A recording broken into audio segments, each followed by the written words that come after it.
محبوب دو عالم سے الفت ہے بہت اچھی، دامن میں یہ مومن کے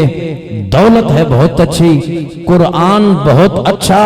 سنت ہے بہت اچھی، پھر اس پہ چلے امت، یہ امت ہے بہت اچھی، مدنی کی غلامی کا ہے شرف مجھے حاصل، آقا کی غلامی کا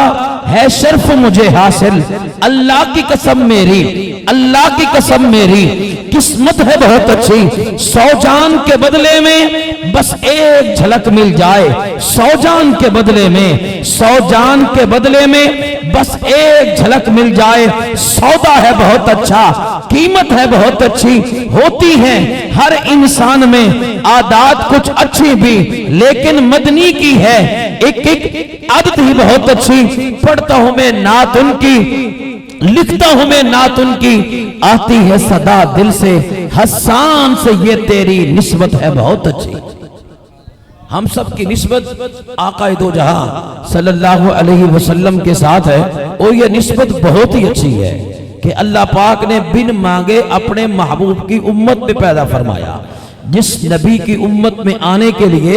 انبیاء بھی خواہش کا اظہار کرتے چلے گئے کہ اللہ ہمیں آخری نبی کا امتی بنا، لیکن امتیوں تم کتنے خوش قسمت ہو کہ بن مانگے اللہ نے اپنے محبوب کی امت پہ پیدا فرما دیا۔ نبیوں میں نبی اعلیٰ، حسینوں میں حسین اعلیٰ، زمانے بھر کے نبیوں میں وہ سدرا کا مکی اعلیٰ، کتابیں اور صحیفے ہر نبی کو ملتے رہتے تھے، کتابیں ساری اعلیٰ، سب میں قرآن مبین اعلیٰ، کتابیں ساری اعلیٰ، سب میں قرآن مبین اعلیٰ۔ خدا کے سامنے سجدے کو ساری دنیا جھکتی ہے، مگر سب جھکنے والوں میں محمد کی جبین اعلیٰ،